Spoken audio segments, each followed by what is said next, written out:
A few months ago, physicists in Vienna took a solid piece of metal and put it in two places at the same time. Not an electron, not a photon. A lump of metal up to 10,000 atoms, heavier than most of the proteins inside your body right now. And here's why that should stop you mid-scroll. This experiment wasn't built to show off a magic trick. It was built to find the edge of reality, the line where the quantum world ends and your world begins. By the end of this video, you'll understand exactly what they did, why it just broke a world record by a factor of 10, and the part almost nobody covering this story is saying out loud what it means that they went looking for the boundary of reality, and it wasn't there. Because the deeper you follow this one, the more it starts asking a question physics can't answer alone. If matter doesn't choose a single reality on its own, what holds the world together in one piece? Quick foundation, 60 seconds, because everything that follows depends on it. Quantum mechanics says that matter at the smallest scale doesn't behave like little marbles. It behaves like waves. An electron isn't sitting in one spot. It's smeared across space as a wave of possibilities, and it only shows up in one place when it interacts with the world, when it's measured. Scientists have confirmed this over and over. Electrons, atoms, small molecules.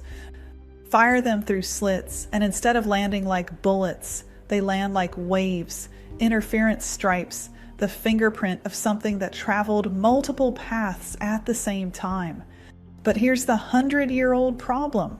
Look around your room. Your coffee cup is not a wave. Your phone is in exactly one place. Somewhere between an atom and an apple, the quantum weirdness disappears. And for a century, physicists have asked, where is that line? Is there a size where the universe forces matter to pick one reality? Erwin Schrödinger made this famous with his cat. The thought experiment where a cat is both alive and dead until observed. Everyone knows the meme. Almost nobody knows that in 2026, a lab in Vienna essentially ran the experiment for real, not with a cat, with metal.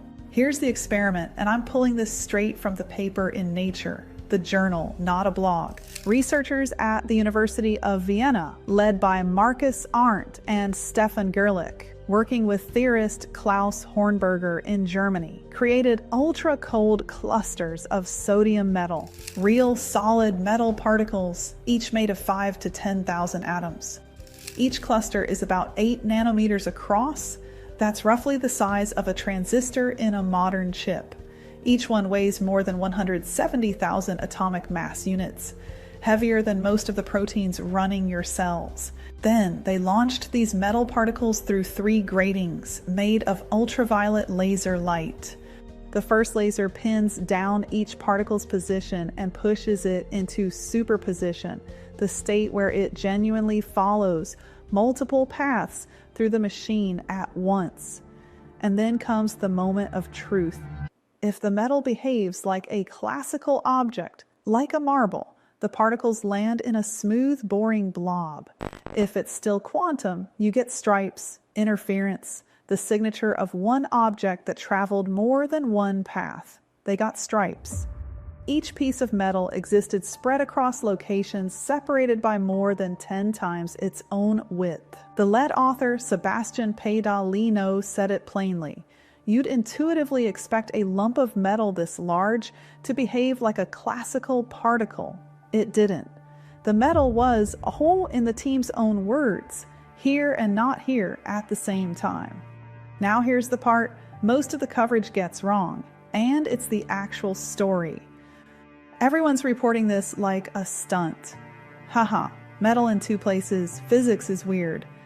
No, flip it around. This experiment was not designed to demonstrate quantum mechanics. It was designed to catch it failing.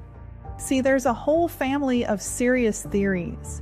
They're called collapse models that say the wave function doesn't just describe reality, it physically snaps into one outcome on its own once an object gets big enough. No observer needed. Reality self-collapses above a certain size. If any of those models are right, then somewhere on the ladder from atoms to apples, the stripes have to vanish. So physicists invented a brutal scoring system for these tests. It's called macroscopicity, literally a number measuring how hard your experiment squeezed the limits of quantum theory. Before this, the world record was held, fittingly, by giant tailor-made molecules tested in this same Vienna lab, sitting about a full point lower on the scale. The new experiment hit 15.5. And because the scale is logarithmic, that's roughly 10 times beyond anything ever done anywhere on Earth. And to make that number land, listen to this. To run an equally strict test of quantum mechanics using electrons, you would need to hold a single electron in superposition for about 100 million years.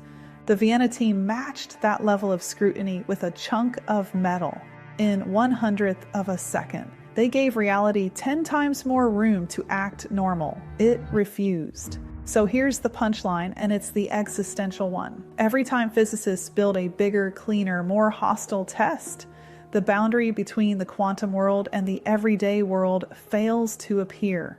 Photons, quantum, atoms, quantum, molecules, quantum. And now, a solid piece of metal you could almost call an object, heavier than most proteins, still quantum. The Vienna results didn't just set a record. They tightened the noose on every model that says reality collapses by itself. Petalino's exact point. Quantum mechanics holds at this scale and does not require alternative models. The collapse theories aren't dead, but the room they have left to hide in just shrank by an order of magnitude. And the team has already said the next phase is bigger particles, new materials, pushing this several more orders of magnitude, which means we are now living through the decade where humanity finds out, experimentally, not philosophically, whether there is any size at which the universe forces matter to choose one reality. And so far, the answer keeps coming back. There is no edge. The wave never chooses on its own. Something else resolves it. Now let me be careful here. The way I always try to be, what I'm about to say is meaning, not measurement. Hold it loosely, watch closely, the science stands on its own. But you cannot sit with this result and not feel the question underneath it. If matter, left alone, stays suspended in possibility, if a piece of solid metal doesn't occupy one definite place until it interacts, until it's registered, then the solid, single, dependable world you woke up in this morning is not the default state of matter. It is being resolved continuously everywhere. 2,000 years ago, Paul wrote in Colossians that in him all things hold together. Hebrews says the visible world was not made out of what was visible. For most of history, those read as poetry. And then physics spent 100 years discovering that the visible, definite world really does sit on top of an invisible layer of unresolved possibility. And that the definiteness, the togetherness, is the thing that needs explaining. I'm not telling you this experiment proves God. It doesn't, and anyone who says a lab result settles that question in either direction is selling something. What I am telling you is that the most rigorous test of reality ever performed just made the materialist's easiest answer. Things are just solidly there. End of story. Harder to defend than it has ever been. We're not closing the question with a microscope, but we are opening the conversation again. And before anyone files this under cool but useless, the machine that did this is also one of the most sensitive force sensors ever built. The Vienna interferometer can detect forces down to 10 to the minus 26th newtons. That opens the door to reading the electrical, magnetic, and optical properties of single nanoparticles, and it sits in the same matter wave technology lane that's being developed for navigation that doesn't need GPS, and ultimately tabletop experiments sensitive enough to test whether gravity itself is quantum. The same wave nature of matter that raises the deepest question humans can ask is about to become an instrument. That's the pattern of every quantum technology so far. First, it breaks your worldview, then it ships in a product. So if you remember nothing else from this video, remember this. Scientists built an experiment designed to find the edge of reality, the place where the quantum world ends and your world begins, gave it 10 times more room than ever before. And the edge wasn't there. Matter doesn't choose one reality on its own. Something resolves it. And the next few years of bigger, heavier experiments are going to push that question further than any generation in history has been able to take it.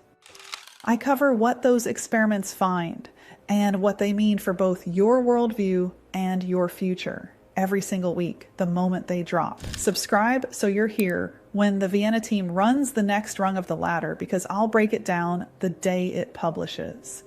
What do you think resolves the wave? Drop it in the comments. I read everyone, and the best answers shape the follow-up video.